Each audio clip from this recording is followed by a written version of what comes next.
Добрый день, уважаемые дамы и господа. Good afternoon, ladies and gentlemen. We're going to continue this session. My name is Konstantin Simonov, and I will moderate this economic session.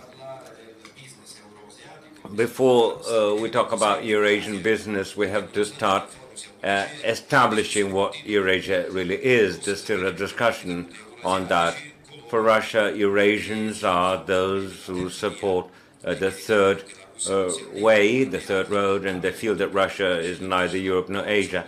I prefer the approach of Professor Faliko and the forum organizers who believe that the European and the Asian areas may be really joined. To be able to do so, we need to find connections between Asia and Europe, and economy is the only area that can play this role of connection in this huge continent.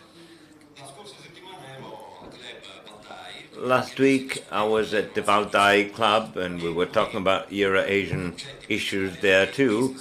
Eurasian business, they claimed, is that all big projects are associated with some Eurasian country. One belt, one road, okay, when you say that, you think of China, economic space. Of course, when you talk about that, you involve Russia.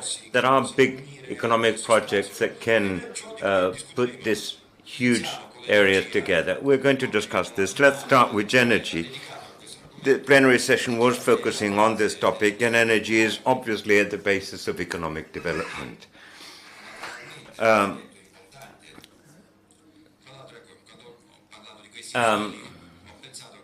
When I was talking about these connections, I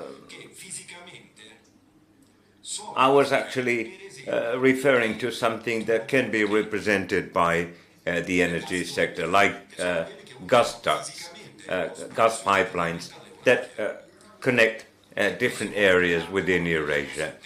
So that can be the preamble for the first two speakers. I give the floor, first of all, to Marco Alverà, CEO of SNAM,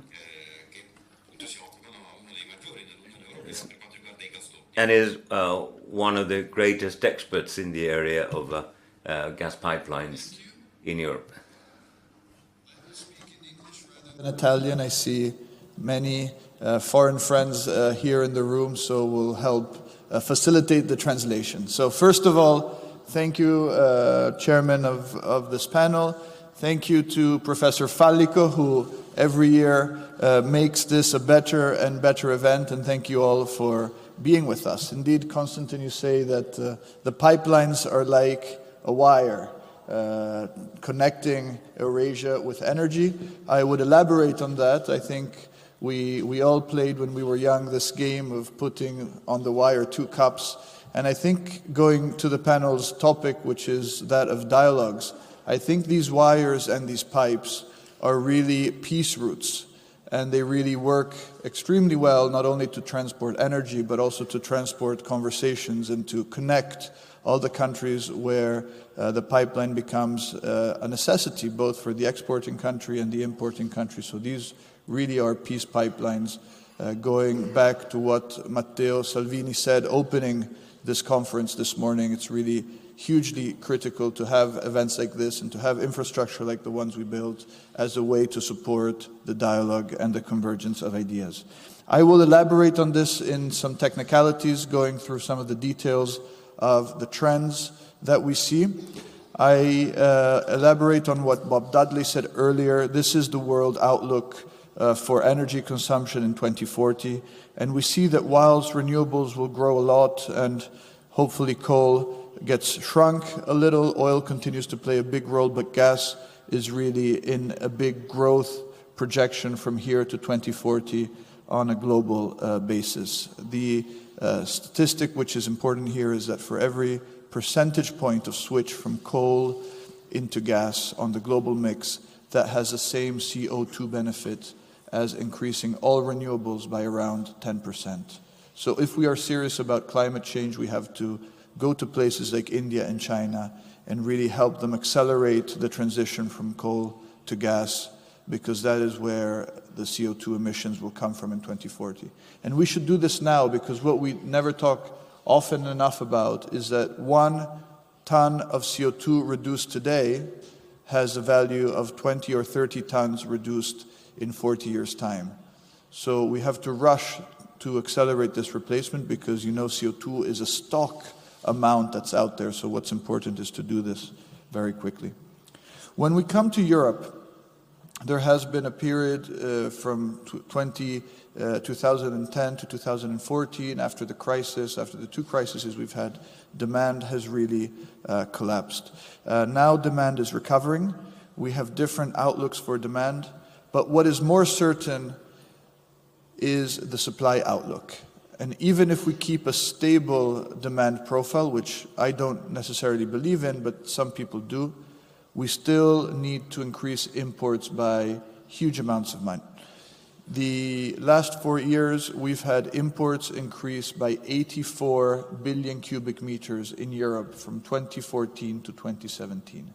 80 billion cubic meters. That's a lot of new gas. And if you look at the pie, if you look at Italy, clearly Russia has the leading share. And if we look at some of the other sources, they will be declining. We all know that Holland is declining, and we all know that the UK has gone from being a big exporter of gas into Europe to being a net importer. So with the disappearance of gas available for southern Italy from UK and Holland, with LNG, which is likely to go to Asia, especially during the winter, with uncertainties around new flows of gas from North Africa, Europe has to really look east for its security and for pricing, because pricing is hugely important. This is a global chart for prices. For oil, we have a global oil market, but for gas, we really still have 3 different markets. They are somewhat connected because of LNG, but think of a company making plastics or making medicines in Europe, competing with another company making the same product for a global market in North America. If you can buy gas at $3, you're really in an advantage position if you make steel, if you make glass, if you make tiles, if you make plastics, compared to a company in Europe. So what should Europe do? Europe should really work to integrate its markets better, to create better understanding with Brussels and within countries. We still have very different agenda items. We still have some bottlenecks within Europe. We need to work to get rid of these bottlenecks quickly. And everybody that talks about LNG as a solution, we have to always remind people that LNG is something that will go to markets that have no option but LNG. And that's why the markets in Asia are now ready to pay a premium over Europe. And the second thing to remember is that in case you need a ship of LNG, it takes several weeks to organize the rerouting of a ship that was sailing somewhere to bring it into Europe. We also need to continue to invest to maintain the networks in the best state. Now, we have a lot of talk in Europe. I'm also the chairman of Gas Naturally. Gas Naturally represents 345 companies in Brussels trying to defend and talk about a positive role for natural gas in the future. There's a lot of people in Europe who say that we need 0 CO2 for 2050. 0 CO2, we all know, is very expensive, but certainly the trajectory is to reduce CO2 as much as possible. We need to do this with new technologies. We need to do this with power to gas. We need to do this with CCS. We need to do this with hydrogen. But those who think there's a quick fix in electrifying heating, this is a graph showing Italy consumption for gas and for power. The yellow is a power. You can see, with the exception of New Year's and Ferragosto, we have almost a flat demand. When you look at natural gas on the same scale, gigawatt hours per day, the demand is 5, 6, 7 times higher. You can see that a cold week like we had in March of last year, the famous beast from the east, the amount of demand increase is equal to the entire electric production. So those who say that we will electrify all of heating, this means either having a lot of spare capacity in the summer. It anyway means multiplying the installed electricity capacity by a factor of 5 or 6. Why will natural gas play a role also beyond 2030, 2040, and 2050 is linked to the intrinsic value of storage for natural gas. If you look at this chart on the left, you see the comparison between the cost of storing gas and the cost of storing energy in other forms. If you look at the batteries, the flow batteries or the lithium-ion batteries, the cost is 5 to 220. But there's a catch. This chart is done assuming a battery is used on a 4-hour cycle. That means that the battery is used around 2,000 times in the year. And so you're amortizing the cost of the battery over 2,000 times per year. If you want to use this battery for the seasonal storage, so to fill in the gap in the winter when you need a lot more energy, well, you can fill it in the summer, and you produce it in the winter once. You need to wait for the next summer to fill it back up. This means that instead of having 2,000 cycles per year, you have 1 cycle per year. This means that this chart, the costs of storing energy on a seasonal basis in batteries, apart from the space and the capital investment, on an operating cost will multiply that figure by 10 or maybe 50 times. That's why we need to continue to develop storage where they don't have storage. And if you look at the left, you have China and, interestingly, the UK that are really subscale when it comes to natural gas storage. Every country has strategic petroleum reserves. After 1973, we all rushed to build mandatory storage for oil, which is actually not really necessary because the market is so liquid. There will never be a supply disruption. You may have a price shock in oil, but there will always be oil. Whereas no country, or very few countries, Italy is one of them, have mandatory gas strategic reserves. So that's something that as an industry we need to do much better. My final point, because I only have a few seconds left, is that gas has to come up with a new narrative. Gas has to include hydrogen as part of its narrative. Gas has to include CCS as part of its narrative. Gas has to include biomethane and ways to turn waste into energy as part of this narrative. And the good news is that we can all work together and we can blend this. We can blend this on the supply side because we can already put hydrogen in the existing system to a certain amount. We can create hydrogen from methane, so we can bring methane from where there is methane underground and then turn it into hydrogen at the city gate. Some people are even talking about building midstream hydrogen infrastructure. And then we need to work a lot more on the demand side. I'm very optimistic about transport. Mandatory restrictions on sulfur will make LNG for bunkering a reality. We also see a huge opportunity for LNG in trucks and in cars. In Italy, I said this already in this room last year, we had almost 1 million cars. Now we have well over 1 million cars in Italy running on natural gas. If you think that natural gas costs in Italy $8 and diesel costs $22 for a million BTU, and in other countries where gas costs even less, like America, you have natural gas at $3 and diesel at $22, the opportunity to switch for trucking companies, but also for consumers is very significant. So I think there's more good news on the demand side.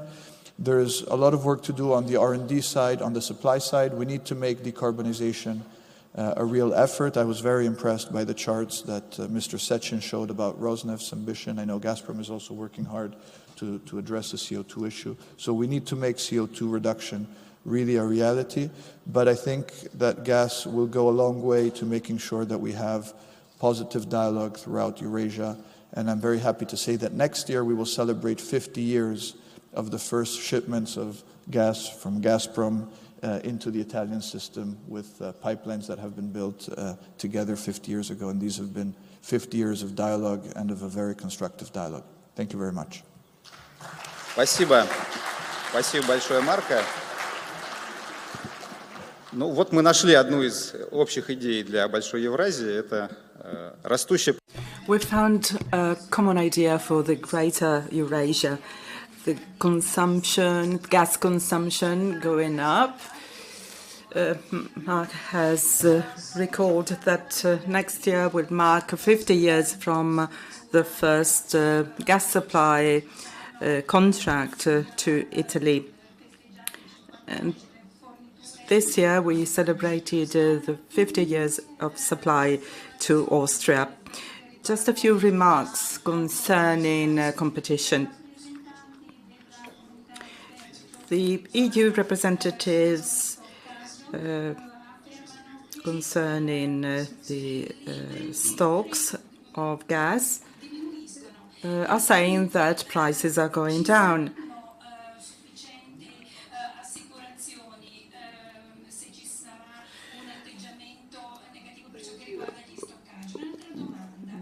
Can there be any reassurances in the case of stocks going down? And what type of prospects do we have for the future? Do you think that there's going to be reliable supply, gas supply for Italy? Russian gas through Turkish stream. It will be connected to Italian market directly. No Americano, no Americano. No, so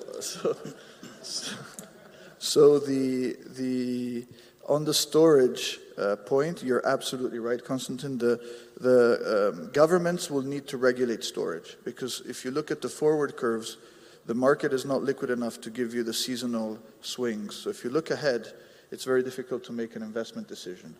But if you look historically, you see all the markets, the gas cost almost twice at the winter than when it costs in the summer, so it makes a lot of sense. So the government, especially the UK government, should really look at how to support the investment for storage, which is not only very good for pricing because it shaves off the peak pricing in times of cold or supply issues, but also it's a security issue, because gas is a lot more strategic than oil, because we have built our homes where we don't have alternatives to gas for heating.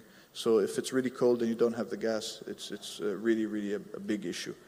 Then on the question of flows to Italy, I think we are perfectly hedged. You know, Italy is the most diversified gas market in the world. We are physically connected to Algeria, to Libya, to UK and Holland and Norway, even though there's less flows to Russia, of course, and we're now going to be connected to the Caspian.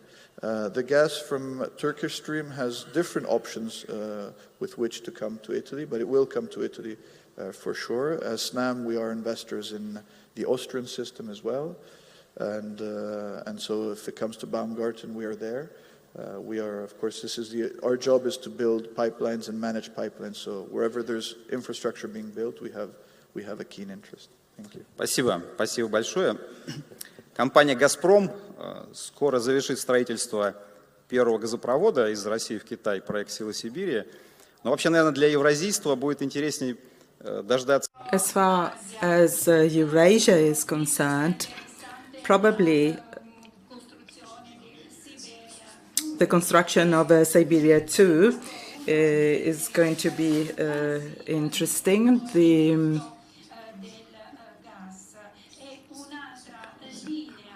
power of Siberia 2. Another pipeline will connect the EU with China. Our next speaker is Elena Burmistrova, the General Director of Gazprom Export.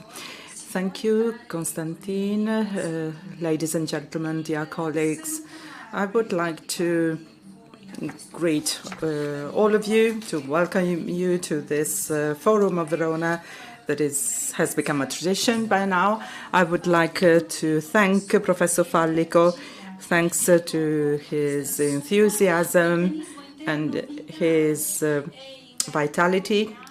Every year he can bring together the most prestigious representatives of the political world and the business world.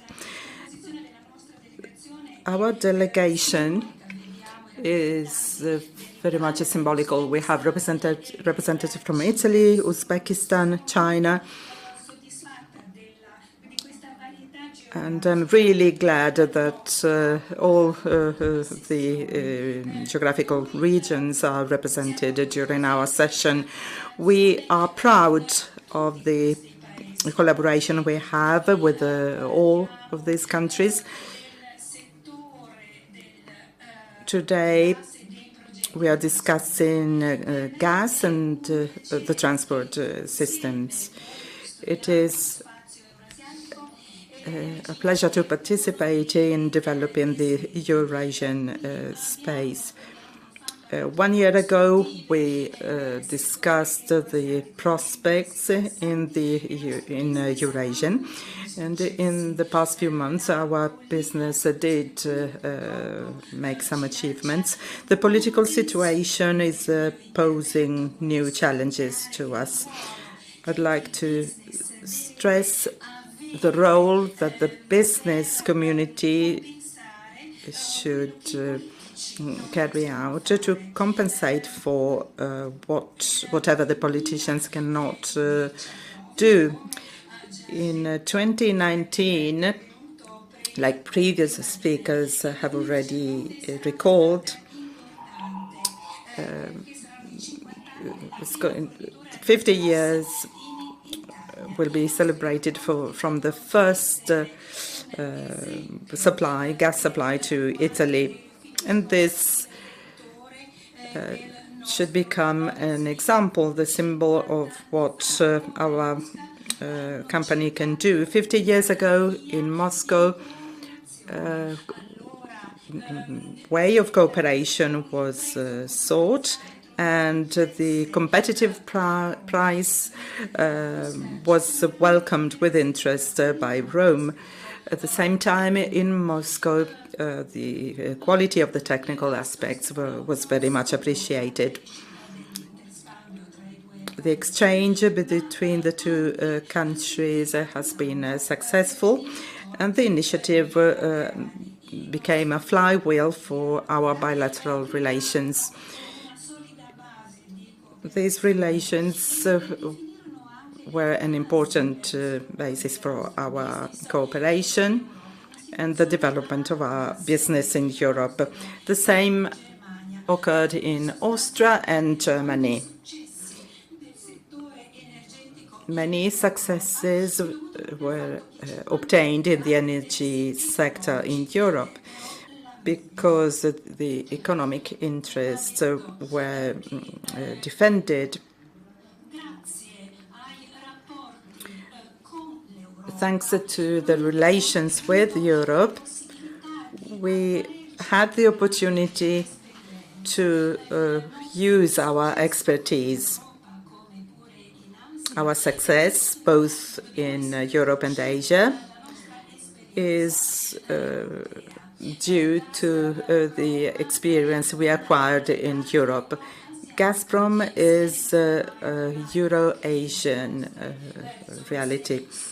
Our resources are located in the Eurasian region. And from there, we're going to supply not only 20 European countries, but China too. From Paris to Beijing, we can supply gas.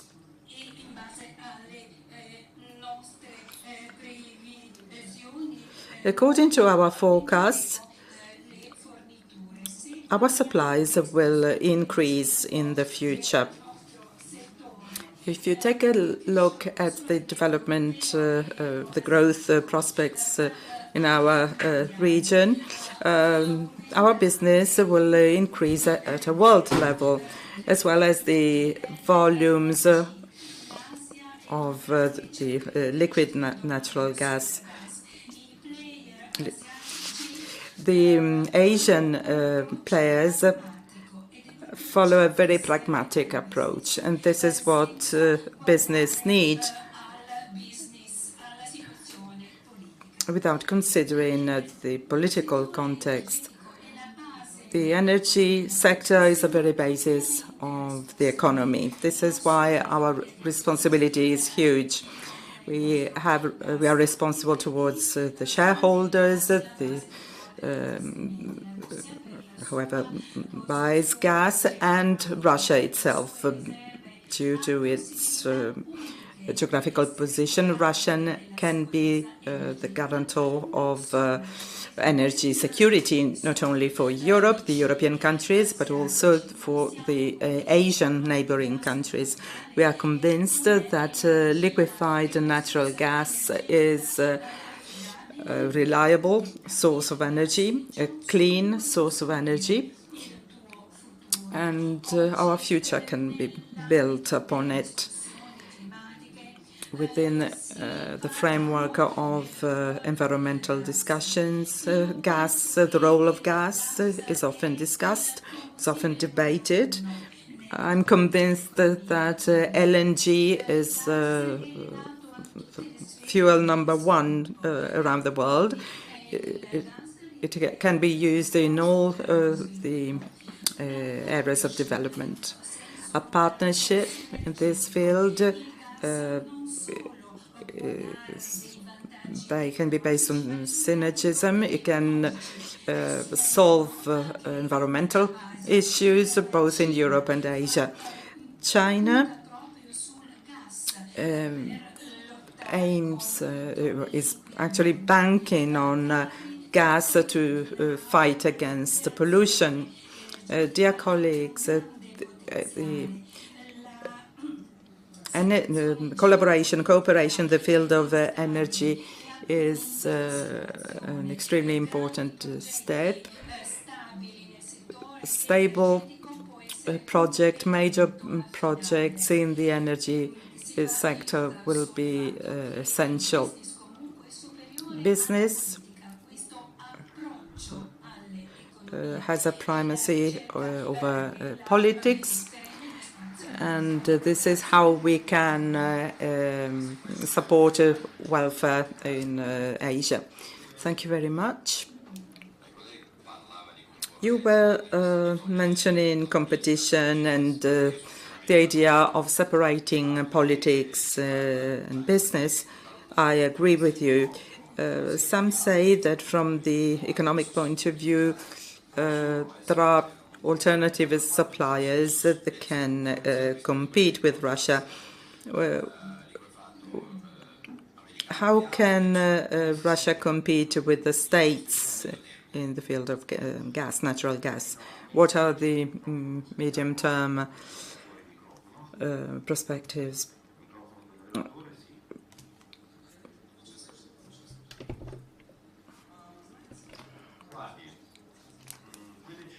Well, the figures I have mentioned are today's figures.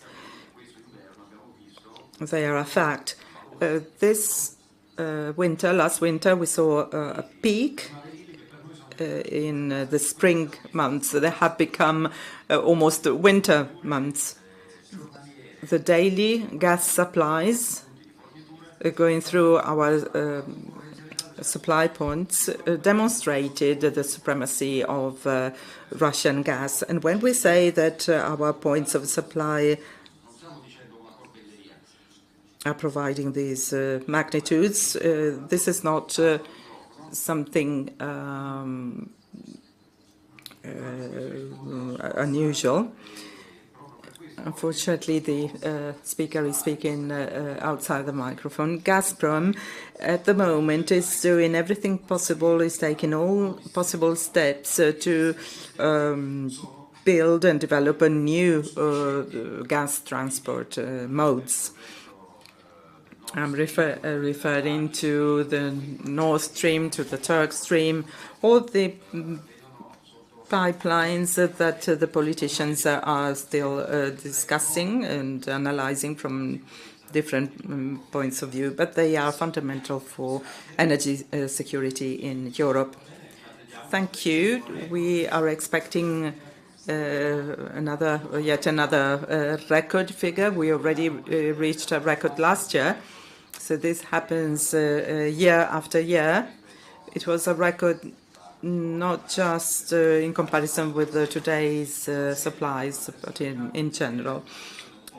Now, let us see something more general about the integration with Asia. Veronika Nikishina is the next speaker, Minister of the Commerce of the Eurasian Economic Commission. Но прежде всего я не могу не присоединиться к словам поздравления. Good afternoon. I also wish to join the others in thanking Professor Falico. I'm really convinced that this Verona Forum has become one of the key arenas for dialogue among the most important experts to discuss the present trends in multinational trade and to give a clear sign to governments and states. Last year, 1 year ago, we were discussing, among other challenges, things like the destruction of the meager regional blocks that were a new trend in the global market.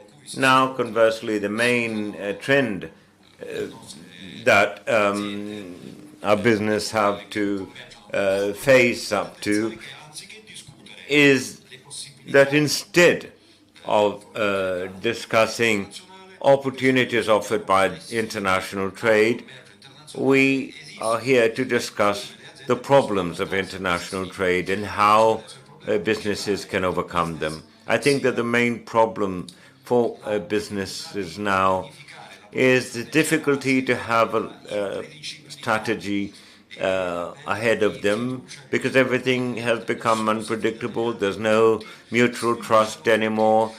The theme of the economy of trust is more topical than ever. New protectionism has proven to be much more serious than one could expect when you really don't know what are the trade sectors that are going to be stifled by new measures, new sanctions, sometimes completely illogical and infringing any rules of international trade. The result is a major state of insecurity. The U.S. trade policy has completely changed our perception of the basis of international trade. The new practice of the United States is to impose the principle of reciprocity. So they introduced a new concept of fair trade, if you like, which in the United States perception means that if the United States have a trade imbalance with a partner, it means that that trade relationship is unfair. I mean, there had never been any idea like this in international trade in history. The idea was always to have a complementary role, also with developing countries, based on rules established 30 years ago, claiming that division of labor or the division between developed and developing world was implied that the developed world should help developing worlds, and businesses were investing a lot there, like in China, for example. Now China has become a leader in international trade, and the same big player that was pushing for China's growth is now accusing China to act unfairly. So the rules are being changed in a completely unpredictable manner. It's hard to think that the Chinese One Belt, One Road can be accused of infringing the regulations of IMC. So applying these new rules would be completely unjust. It's a kind of cloud technology, a system that can be used to fund, to grant financial help. So, on a voluntary basis, about 80 states that are members of are now members of this initiative, and now it seems that the European Union is following the same path. On the 19th of October, just a few days ago, there was the 19th Asia-Europe Forum with 53 countries participating, including China, with all the member countries of ASEAN, the European Union, the European Commission, and many others. So the European Commission and European Union's initiative of that forum seem to be consistent with the One Belt, One Road Chinese initiative. So this, there seemed to be a complementarity. So that should be an important vector for businesses, indicating that predictability is actually the problem on which governments must focus and make all effort to help business do their job, that is, to develop economy.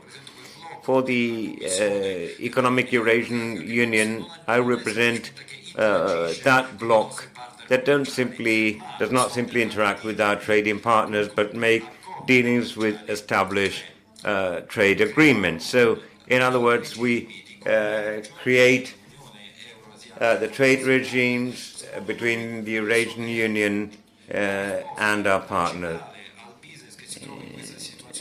This is the best thing we can do to help business. So we create a legal basis to work and a trust based on the ideas that the rules of the game are crystal clear. So we don't simply revise them or change them if need be, but we really write them down afresh. So it's not a matter of following trends, you know. It's a way of stabilizing the commercial atmosphere now. Since the last Verona forum, since 1 year ago, I can tell you that over this year we have already signed 2 agreements with the Chinese Republic. It's a cooperation and trade agreement and a free trade agreement with the Republic Islam of Iran. We have the ambassador of that country in Russia who made major efforts in this respect. So we really believe that after all these things will be ratified nationally, businesses may work in a much more predictable atmosphere. So we don't simply speak, we work, and we work very actively.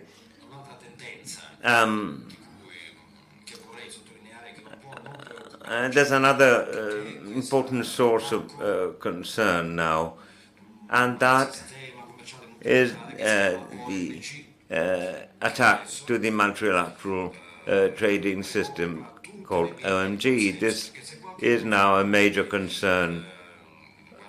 Until a few years ago, many people were quite skeptical for a free trade organization and criticized it. Now, while rules are being eroded, we're starting to understand that the basis of international free trade is a must. In other words, if we think that among the multitude of agreements of the Free Trade Association, we think of the resolution on settlement of controversies that was a way of granting a way to settle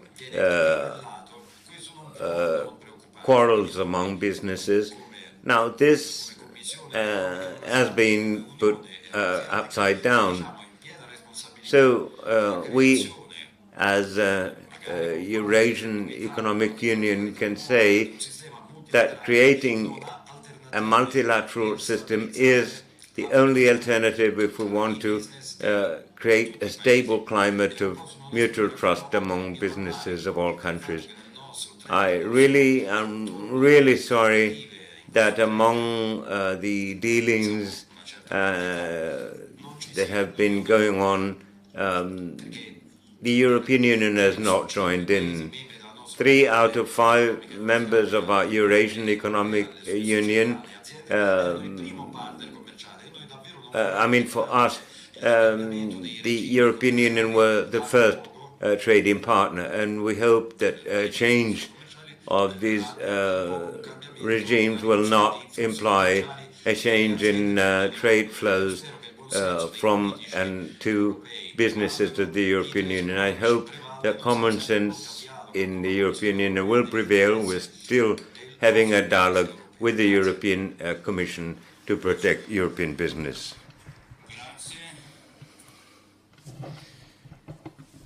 Thank you.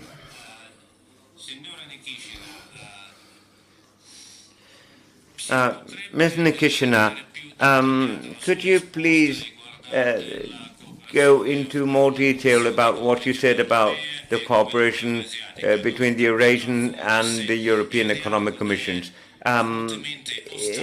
Is this dialogue going on smoothly, or is it now more difficult than your dialogue with China? Or are there really mutual attempts to get to an effective agreement? It's a dialogue that has virtually disappeared. I mean, the European Commission has not expressed any attempt to establish contacts. All we heard during the past year, if you like, all we got from them was that with regard to some sectors of cooperation that are especially important for European business, our European partners get some informal help. They said that they stressed the word informal many times. So they started accepting a dialogue with us, but that unfortunately is the position expressed by the European Union. Well, it's not a very rosy picture, but we have to go on. And the next speaker is Mr. Ivan Polyakov, Director General of Interstate Cooperation for Development. Мои коллеги, дорогие друзья, все чаще звучит, что Евразийский экономический... Dear colleagues, friends, we frequently hear that the Eurasian Economic Union, in the new political and economic context, must be a driving force for future development. Of course, I agree on this. I believe that Eurasian integration is now increasingly important. And this need is clear to an increasing number of business people. It is now quite obvious that the most efficient way to go on is multilateral cooperation and partnership. Bilateral alliances are being replaced by multilateral associations. The existence of the European Union and the Eurasian Economic Union, with the involvement of India and China, is now a fact. So we need to have a single European space with the same rules for everyone. For this integration to be successful, we need to overcome a number of problems. Some of them are institutional. Especially I'm referring to the lack of unified standards about how to approach problems, but there are also political issues involved. When some absurd ideas are put forward to generate competitive advantage to specific groups to the detriment of other countries and of final consumers alike. The greatest example is what we see in Europe's energy market. On the one hand, suppliers from the Eurasian Union countries are good players who can guarantee energy security in the European Union, but they're creating the impression that this is not sufficient, and that cooperating with them may not be safe. In Brussels, there was the 11th edition of the Eurasian Forum, and once again, we heard that security is the first priority. Nevertheless, together with bilateral cooperation with ASEAN, for example, there are also multilateral cooperations that bring about innovation and infrastructural development. In spite of this general consent, there are still those that still see the Eurasian area as an object of their influence. Russia, among the partners, is stressing the need for integration in the form of a unified area where major economic and infrastructural projects can be implemented by all partners involved. This requires mutual interest and the ability on the part of Europe to identify new suppliers and new partners in the Eurasian countries. In this respect, a key role is played, I think, by what can be done in the relations with the involved parties to explain to them what can be the competitive advantage of Eurasian goods in third countries' markets, and to the importance to strengthen humanitarian and cultural exchanges. I could mention, by way of example, our Eurasian Forum of today, which has become stable, or I could mention the economic forums of St. Petersburg, attended by many experts from many countries, and I cannot fail to mention the practical work made by the energy companies, as well as the daily work that they carry out in the European market. Nor can we forget the role played by entrepreneurial communities to protect our mutual consolidated interests to the country's governments. The media, of course, play an important role there. I could mention, by way of example, the setting up of a single media platform for the countries that have joined the Black Sea Cooperation. This requires collaboration among the most important media. And I could also recall the setting up of BRICS countries' TV network, joint network, supported by President Putin. Or I could mention Euronews, for example, that has already proved efficient also in Eurasian countries to promote European goods and European values. I think that as a Eurasian Union, we have to take advantage of the experience of our colleagues in Europe. On our side, we businessmen are ready and willing to act together with the European Commission to promote the most important projects.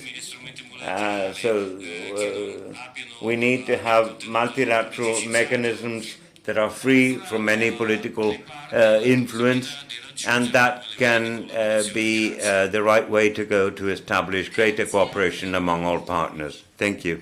Нам нужно вообще... Thank you very much.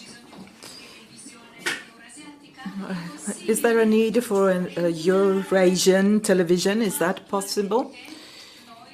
At present, we are discussing something like that, a project that we are discussing with the Eurasian Commission. The process has started already. All the countries of the Eurasian region are very much interested in this project, and I do hope that it can be launched soon. So, a television network for the Eurasian region. I really hope we can finally work in the interest of users, of people. Now, we move on to Uzbekistan. Sodiq Safoyev, the first deputy chairperson of the Senate of Uzbekistan.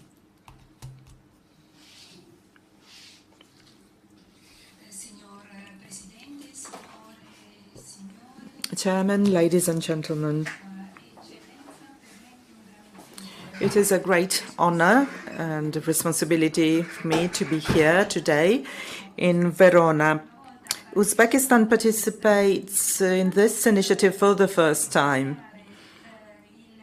So I'd like to thank Professor Antonio Fallico for inviting us. It is very significant that about 20 people from Uzbekistan are present here.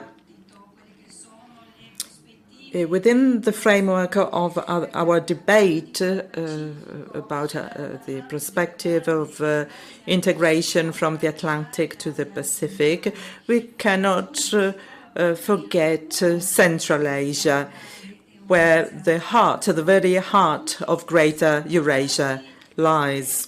We are all witnesses of the fact that over the past centuries, Central Asia has become the steering area, the steering power, because already in the past, Central Asia played a very important role.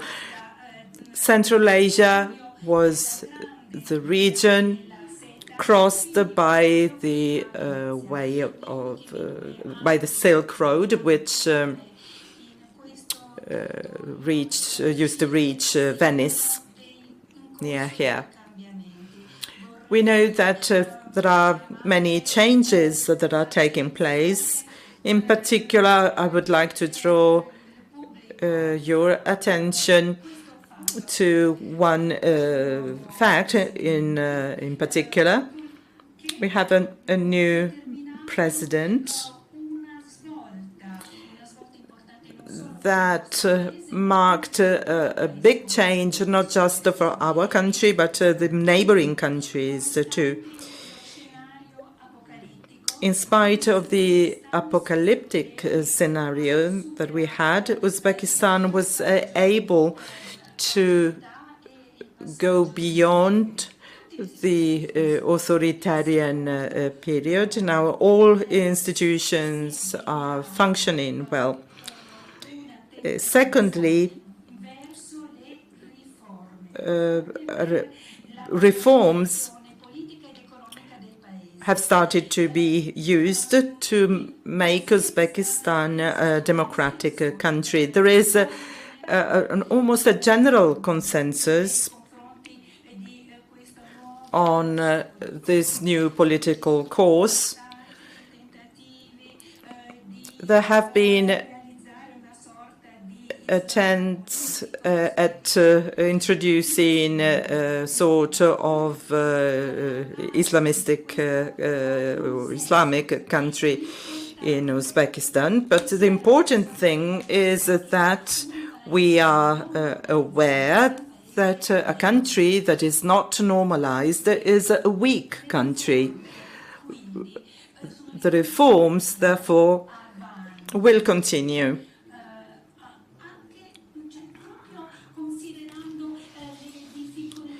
In the light of all the difficulties and criticalities, reforms are even more important and necessary. On the initiative of the President, the Parliament has approved a 5-year plan according to different lines. First of all, good governance, the implementation of a good governance in state administration, so that it can be more accountable and more transparent. It is the state that has to serve the people and not the other way around.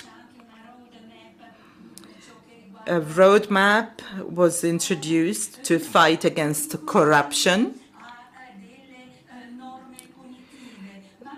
It is not based on punishment, but rather on prevention. The idea is that preventing situations that may lead to corruption.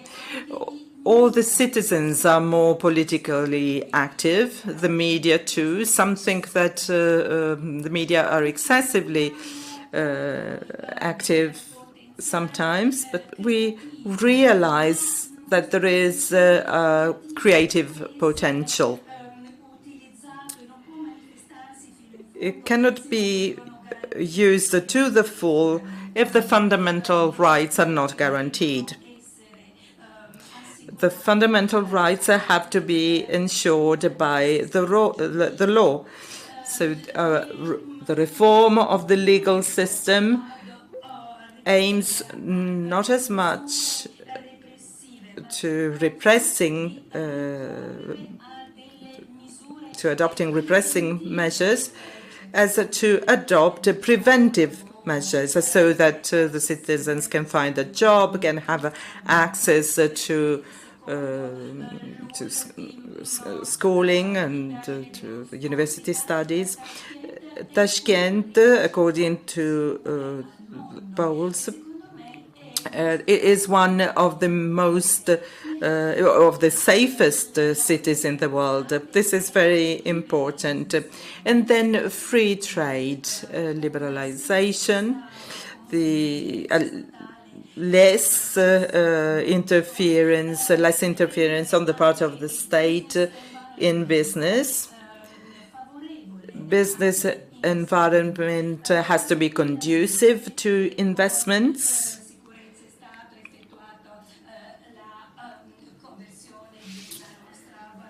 Our currency, too, is has to be used in a convertible way. Our president suggested the convertibility of the currency. He was in Kyrgyzstan and he stated this.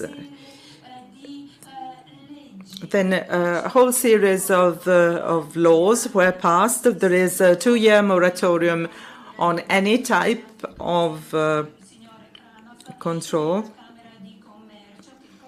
Also, we have a representative from the Chamber of Commerce here, and he can surely confirm that everything possible is being made to support the small and medium-sized industries.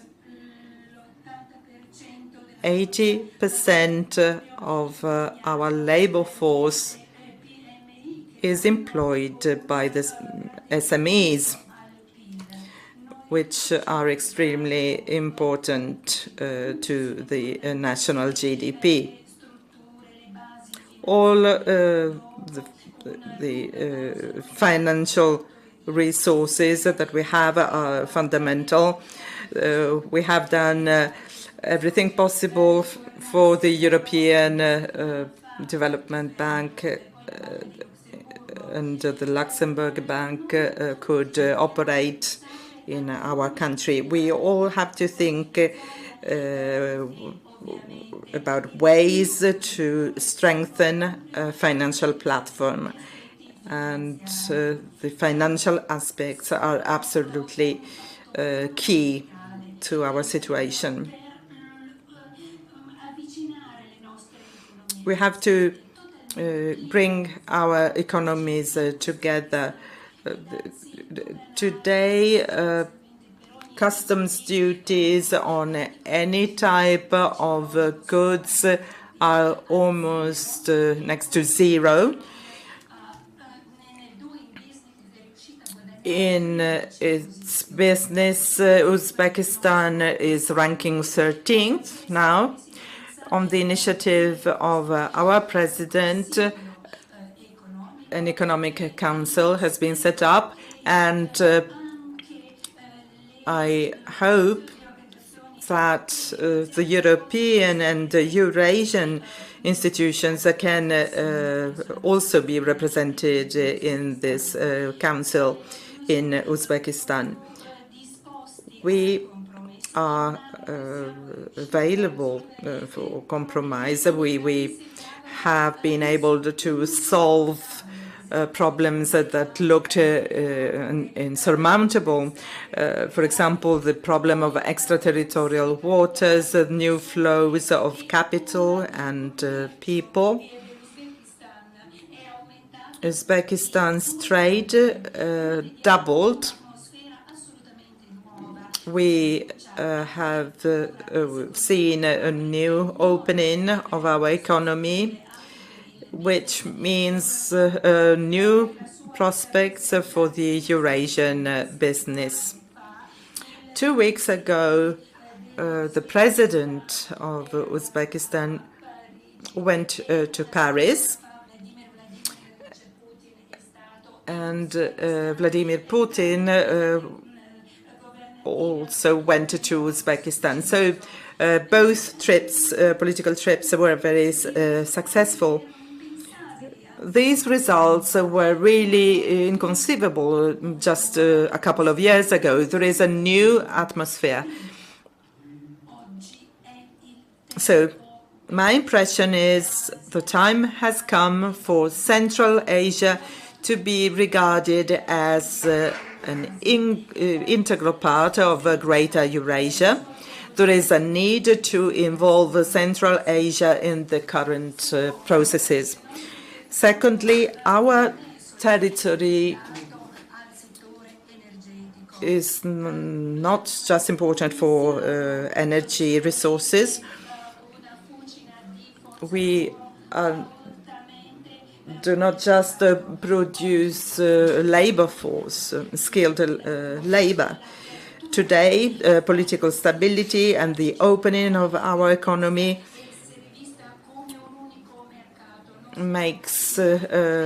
turns Central Asia into a single market. Not just Uzbekistan, Afghanistan too is trying to include, to embrace the processes that are going on in Central Asia. The situation was very different in the past.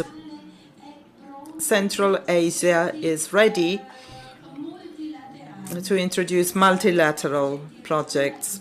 There used to be regional projects once, but the time has come to change and to develop multilateral projects. Central Asia is unique because of its geographical position, its way of thinking. And if you haven't visited our country yet, I invite you to. You are going to see very interesting monuments, wonderful places, monuments built by the people who lived in our country in ancient times. Richness and wealth is not just made of gas and gold, but the people that we have there, entrepreneurial skills, skills that very much belong to the DNA of the people who live in our country. I think that there is one characterizing aspect. The grave of Saint Daniel is located near Samarkand,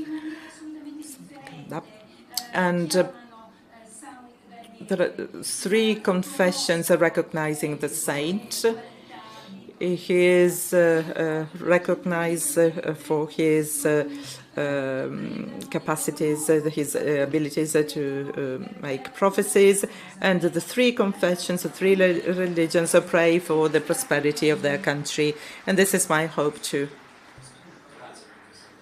Thank you for these kind words. Mr. Safoy, considering that this session is dedicated to the economy, what about the structure of foreign investments in Uzbekistan? Which businesses invest most, from Russia, from China? If we consider the commercial flows, China is leading the investment market today. Russia was the first partner in the past, but in the past few years there has been this change, a shift towards China. Russia, however, is still one of our reliable partners. During the visit paid by President Putin, thanks to the efforts made by the central and regional bodies, $27 billion contracts were signed, and this is a record. It never happened before. The European Union cannot compete in this respect, neither with Russia nor with China. And contracts for €5 billion were signed in France by our president. We should stress that there is a sort of communality in these contracts, because our businesses collaborate with their French or Russian partners, the Chinese partners too, if there is a multilateral approach, and this is very constructive. And it is senseless to focus on just one partner nowadays. The sources of funding come from different countries. We all know that, but this is the structure of our investments on the whole. Thank you very much. We go back to our hosts. We are now going to listen to Mattia Fantinati, the Under-Secretary of State.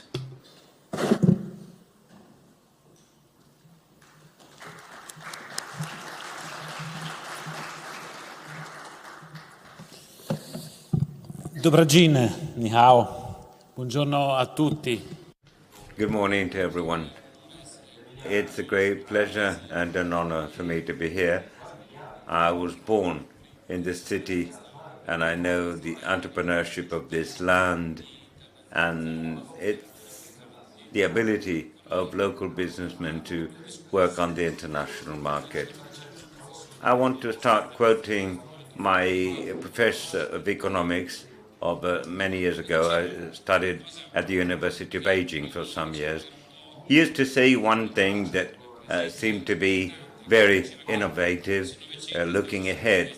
He said that the 20th century was the century of Atlantic powers, cities like London, Paris, or New York, and the new millennium would be dominated by China and by the new economy of the Silicon Valley. China is emerging very strongly. The new role played by modern Russia after 1 century of suffering and political instability. The growth of Central Asian republics or new countries such as Thailand or Vietnam, new powerful countries, will result in this area to be the center for the new geopolitical mechanisms. Italy has to be there. Apparently, these are faraway places, but it doesn't mean that we have to reduce our role. Many people talk about a shrinkage of the role of Europe, but there are those who feel that global competition must necessarily be based on the idea that there's a winner and a loser. I conversely feel that these changes can really be useful for all, for Italy, for Europe, for Russia, and for China. This is why Europe should not try to close its doors, but have a new leading role while protecting our companies, with an eye to Eastern countries in addition to the US. This, of course, is a process that may bring about opportunities and threats. Our role is to turn today's apparent threats into new opportunities to create a new democratic and peaceful world order to the benefit of future prosperity for all peoples. And I say for all peoples because globalization has increased wealth as well as inequalities. And that's why our challenge won't be simply to increase wealth, but to improve its fair distribution among all people. So what are the opportunities of Greater Eurasia? First of all, the new role of China, who's going to become the first economic power in the world. It launched an important project for economic and geopolitical cooperation with Europe, which has been long discussed in this forum, the One Belt, One Road initiative, which is the most important project of public investment in the history of mankind. We cannot ignore this major project, and we have to be involved and play our role. China is the largest. Cooperate in terms of regulations and the regulation of a set of sectors. Maybe the development of a dialogue among experts would be more fruitful after outlining a constructive agenda. Russia is seeking contacts with the European Union. It has always pursued a line of paritatic cooperation within one single space, from Lisbon to Vladivostok. The Eurasian Union, the Eurasian region, and the European Union both maintain the same position because against the background of the economic turbulence and the attempts at reforming the economy, the reason for this is not as much that the European Union is interested in other players as to the fact that the European Union has not a long-term vision. It doesn't try and see the lines to follow in a globalized world. And the reasons for this stance is that the Western world, after winning the Cold War,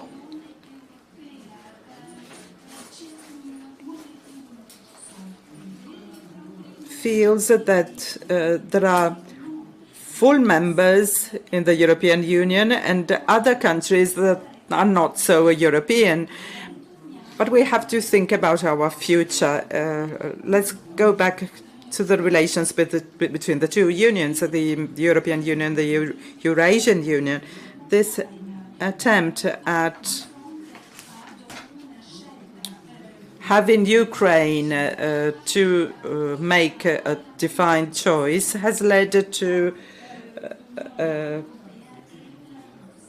contrast between the European Union and Russia, with billions of losses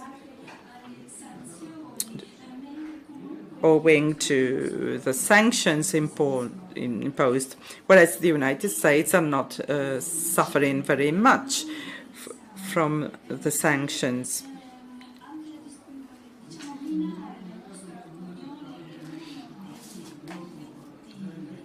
One of the objectives is to undermine our union. There is a campaign going on, being waged against our country.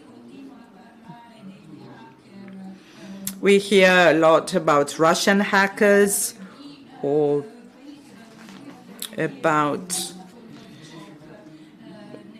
the Russians using Novichok around Europe.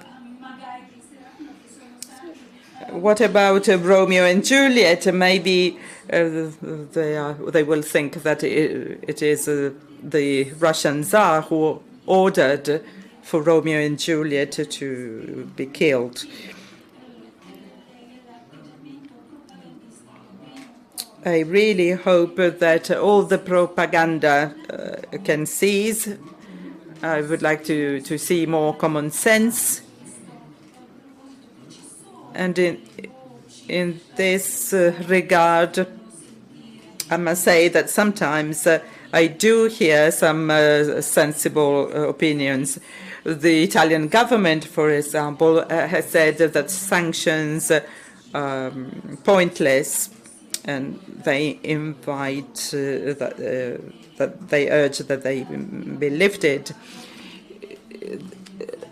Our First Minister Medvedev has participated in European meetings, but it would be a good idea to participate in the Eurasian Union and in ASEAN. There is a need for a Euro-Asian space. In this dynamic world, the European Union and the Eurasian Union are complementary. They complete one another. Suffice it to think of the road network. We have to aim at collaborating together, and I hope that we can seize the opportunity to create an actual alliance and cooperation, because we are all playing on the same ground. Thank you very much. I would like to invite the other speakers to be short, because we are very, very late. We have Mr. Mehdi Sanai, the ambassador of the Islamic Republic of Iran in Russia. Can he tell us how Iran should behave vis-à-vis the sanctions?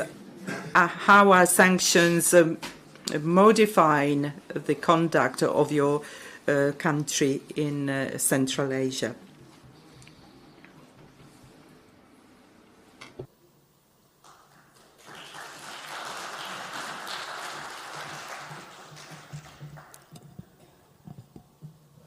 First of all, I want to thank for inviting me to participate on such a great and interesting conference. For me, it was very interesting to hear about sanctions, and the attitude of conference was from the morning against the sanctions. All the speakers criticized sanctions and taking sanctions as a behavior in international relation.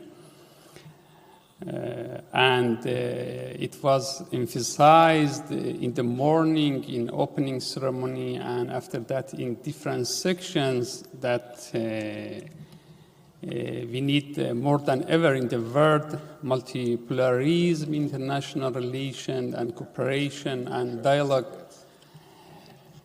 I'm really glad about it that such a great attitude had this conference from the morning. And I'm very glad that it was emphasized during the day cooperation of different regions, the cooperation of Russia and EU, cooperation of China and EU, and bilateral relations of different regions, and multilateral relation of them. What about the sanction of Iran? I want to add also that Iran was remembered during the day a few times, but all the time with oil, and how the oil of Iran will be exported, how many persons will be reduced.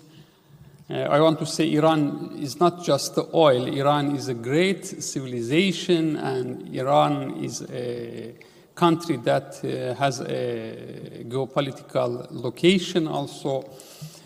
And I prepared an article, of course, to say about the frames that Iran can, in the context of these frames, cooperate with EU and with Russia and EU and Atlantic region and ASEAN's, and to participate in regional and interregional cooperation. But we have limits of time. I will give the article to this, I think, website of conference, I hope will be published. But shortly, I can say that sanctions are not new for Iran. Sanctions, of course, they are not useful, they are not fruitful. This is not the good phenomenon, but I want to say Iran used to sanctions. Sanctions are not new for Iran. Iran resistance sanctions 40 years for its independent foreign policy and for its independent policy, internal and in the region and in foreign policy. And I think besides the official positions that usually are said, sanctions maybe officially are against politicians, maybe officially are against the government, but really more than all lose usual people and poor people from the sanctions. But Iran resisted sanctions, and I think will resist it far also. Iran is a country that the economy also is not just based on oil. You know that no budget of Iran and government budget of Iran is based on energy and oil more than 50%. It means more than 50% we benefit from other resources besides oil and gas. I want to add that Iran is a responsible member of world society, and during last years also showed that is a responsible member and exercise all its duties also that took in the context of GCOAP. I hope this multilateralism and cooperation of all other members of GCOAP besides the United States that are responsible, I mean EU, China, and Russia, support Iran until now with GCOAP, and we hope that this context and this group that it was named before 5+, I didn't know, 5+1, and now is 4+1. I hope this group and the real policy of this group and foreign policy structure of EU that all the time supported GCOAP, and this frame of cooperation will guarantee the continuation of this agreement. You know that some financial and economic mechanism also is prepared by EU, and it will be realized as it was informed in next future, and of course it will help the resisting and the continuation of GCOAP in future. Shortly, just I read a few sentences of my article about these frames of cooperation of Iran with world society and with different regions. In response to new challenges and conditions, the issue of interregionalism and economic cooperation beyond bilateral and integrational arrangements has become a key intellectual and practical trend in international economic fields. In that regard, in the past 2 decades, between some states enjoy special importance of various reasons. Iran, among a state who is utmost importance thanks to its geopolitical position in the Middle East, the Persian Gulf, South Asia, Central Asia, and Caucasus. Iran has major economic, communication, and shipping capacities for interregional interaction from East Asia to Middle East and from North Europe to the Indian subcontinent, which provide significant possibilities for facilitating extra-regional trade. One of the key realities and the geostrategic importance of Iran is that this country could link the Caspian Sea, which is at the core of 3 international main routes of Silk Road, Trasica, and North-South Corridor, to the Persian Gulf, Sea of Oman, and Indian Ocean. Iran has 3,000 kilometer sea border in its north and south, which is very decisive for this issue. Different frames that Iran can, in the context of these frames, active with interregional cooperation is Iran and the Persian Gulf, Iran and the North-South Corridor, Iran and International Silk Road, Iran and the Eurasian Economic Union that was referred by Mrs. Nikishina. Iran has signed its agreement for free trade zone with this, in my opinion, a very important regional union, and other frames and contexts that Iran can prefer and deliver its regional cooperation. I think this Eurasian cooperation and interregional cooperation is necessary for all over the world. Iran has traditionally a good relation with Russia and with Italy also. First time I participate on this conference, and I am sure that the results and achievements of this conference is very important for the region of and interregional cooperation in EU, in Asia, and all over the world. Thank you again. Thank you so much, Ambassador Sanai. Allora, concludiamo, diciamo così, gli interventi. So, the last presentation is Ambassador Sergei Razov, who's been an ambassador in Rome for a number of years.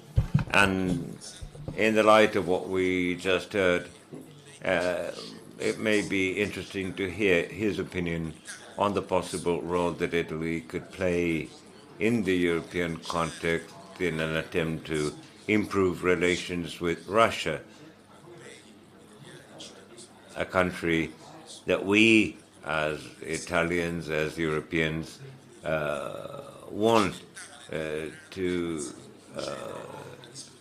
keep, if you like, on the Western side, rather than having it move away from us towards China. How do you think things are going on the basis of recent steps in the Italian government?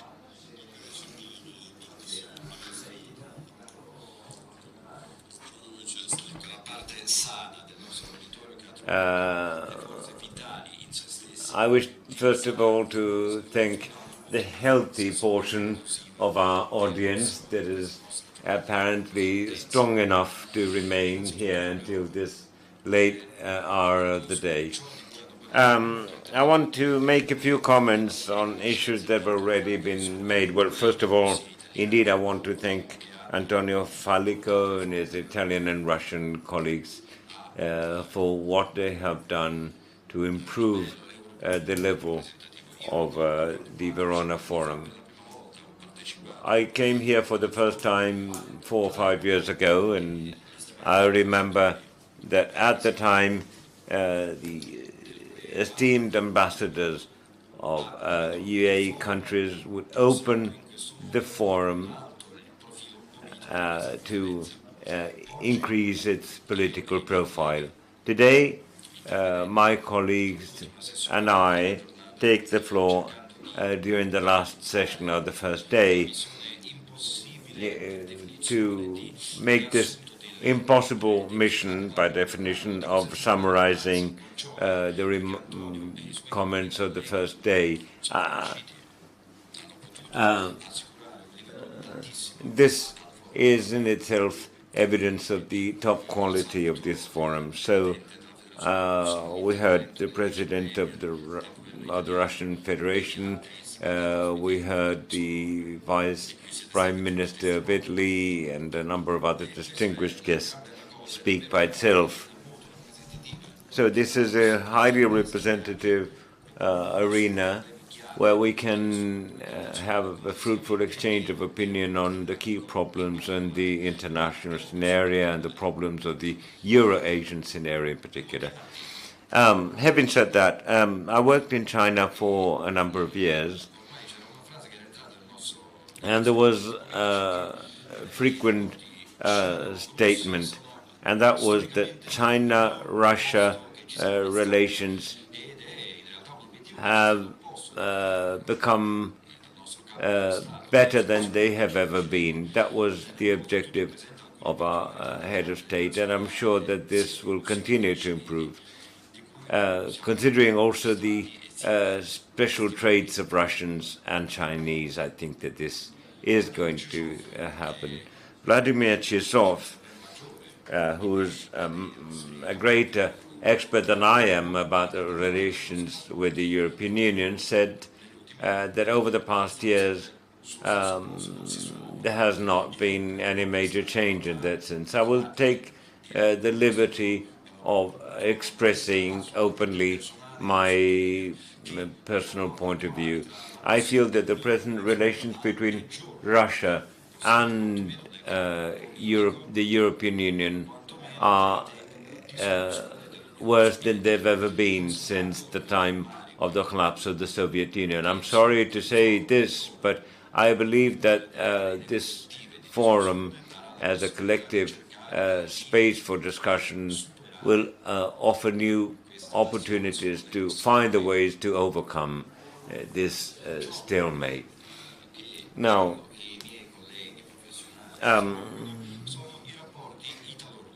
so I and my colleagues are responsible for Italy-Russia relationships, and I'm happy to say that in spite of the problems with the European Union, Italian-Russian relations have been improving day after day. And yesterday's official visits of the Italian Prime Minister Conte to Moscow testifies to that. May I add that that was the first official visit since 2012. From 2002. So that was 16 years ago.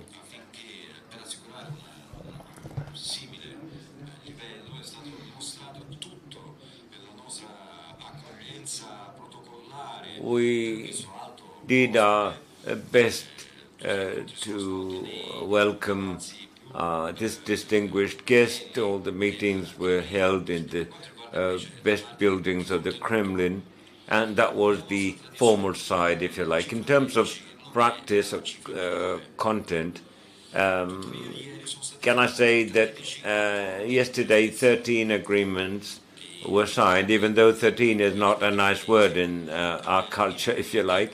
Agreements between governments, between regional agencies, between corporations. The two politicians met, the management of Italian business. So there were really representatives of the top Italian corporations. So having said that, I'd like to illustrate briefly the content of these discussions and these dealings.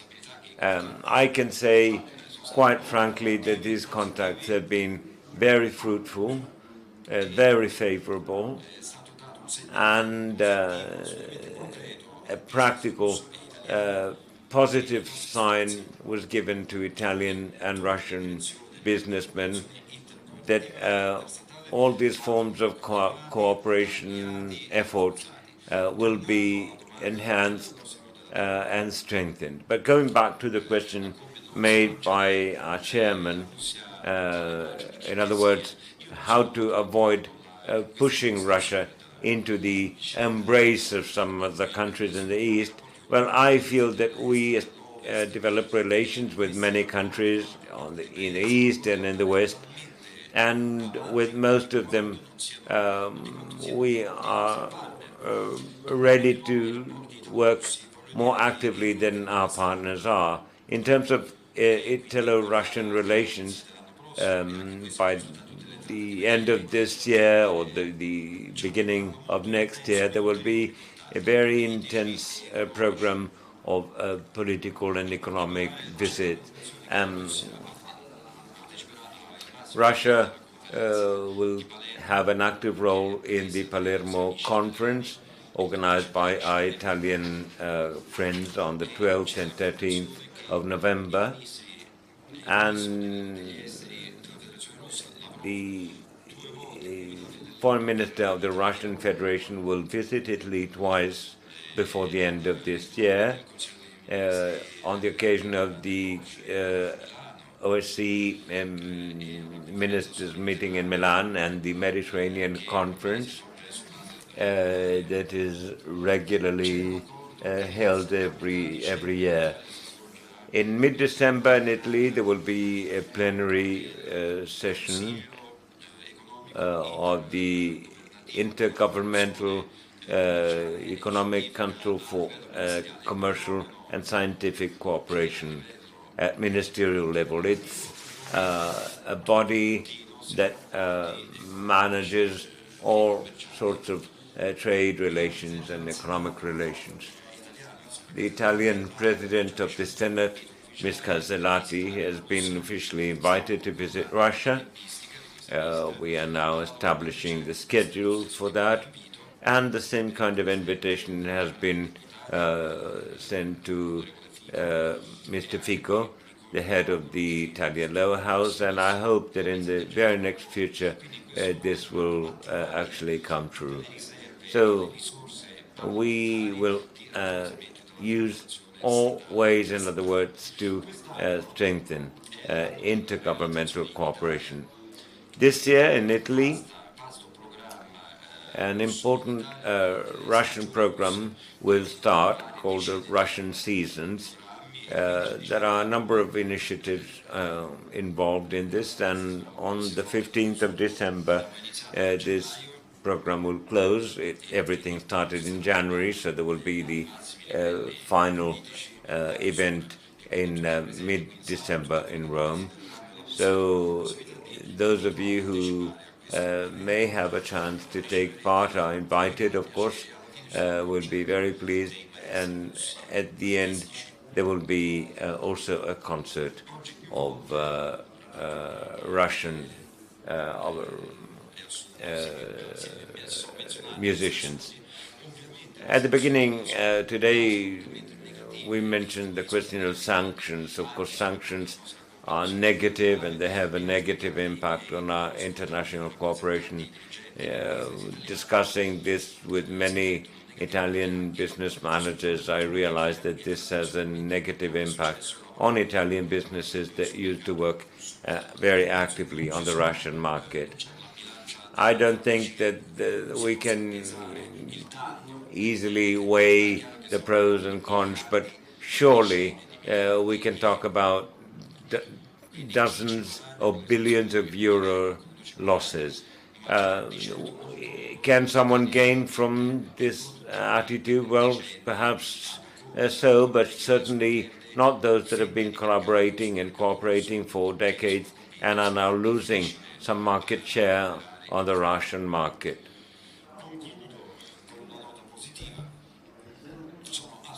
I want to end on a positive note, however.